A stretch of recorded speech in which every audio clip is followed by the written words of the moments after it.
बीएमसीसाठी ठाकरेंच्या शिवसेनेसोबत आघाडी करण्याबाबत चर्चा करा असं शरद पवारांनी म्हटलेलं आहे। शरद पवारांच्या राष्ट्रवादीच्या बैठकीतील इनसाइड स्टोरी पुढे आली आहे। आघाडीसाठी काँग्रेसने पवारांच्या राष्ट्रवादीला दिलेल्या प्रस्तावाचं काय हा प्रश्न त्यामुळे चर्चेत आहे। बीएमसीसाठी ठाकरेंच्या शिवसेनेसोबत आघाडी करण्यासाठी चर्चा करा असं शरद पवारांनी म्हटलंय।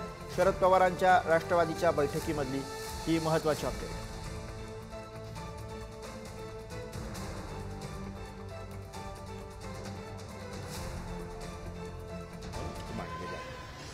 खरं तर मनसे नको अशा पद्धतीची एक काँग्रेसची भूमिका आहे। एकीकडं मतचोरीचा ज्यावेळेस मुद्दा आला त्यावेळेस तुम्ही सर्वजण एकत्र होतात, आता मात्र ऐन निवडणुकीमध्ये मनसे नको अशा पद्धतीची एक भूमिका मांडली जाते। यावर काय राष्ट्रवादी पक्षाची भूमिका कार्यकर्त्यांनी जी मांडली आहे की महाविकास आघाडी जी होती त्यांना घेऊन आणि साधारण आपली ताकद वाढवून आपण भाजपला कसं पराभूत करू शकतो याची रणनीती आखावी अशी साहेबांना त्यांनी सगळ्यांनी विनंती केली। पण मनसेबाबत काही चर्चा झाली का?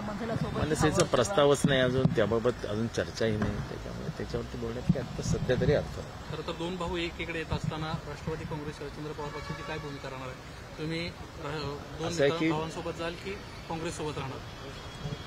महाविकास आघाडी आणि त्यांच्या घटक पक्षांनी एकत्र राहावं अशी भावना कार्यकर्त्यांनी व्यक्त केली। पवारांनी सातत्यानं असं स्पष्टपणे म्हटलं होतं की भाजप सोडून आपल्याला इतर मित्र चालतात। तेच आम्ही सांगितलं की साधारण सगळ्यांची भावना तीच आहे। मुंबईची एक परिस्थिती वेगळी आहे, महाराष्ट्रात वेगळी आहे। महाराष्ट्रात कशा युत्या आणि आघाड्या झाल्या आहेत ते तुम्ही बघताय। त्यामुळे स्थानिक पातळीवरच्या लोकांनीच जास्त विचार करून आपापला निर्णय घ्यावा। या निर्णयावर वरिष्ठ पातळीवरचे नेते आलेले आहेत। पुढचे निर्णय हे स्थानिक पातळीवरचे नेते घेतील।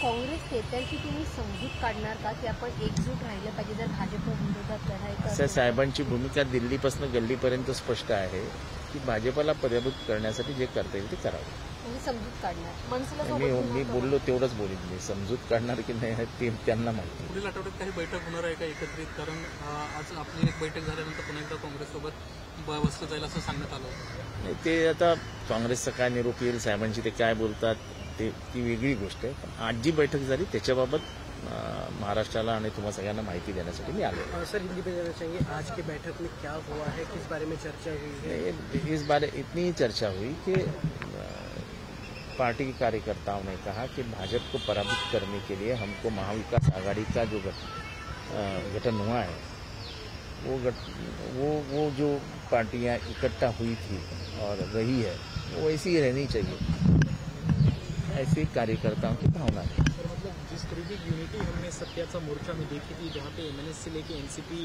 अम्बेडकराइट पार्टी एक साथ, देखो तभी मैंने कहा था कि वो एक अलग विषय है, ये एक अलग विषय है। अलग अलग विषयों पे अलग अलग बातें। समाजवादी पक्ष हो या समाजवादी पक्ष हा आमचा घटक पक्ष आहे आणि समाजवादी पक्ष बरोबर राहावा ही आमची भावनाच आहे आणि तो आमच्या बरोबर महाविकास आघाडीचा घटक पक्षच आहे।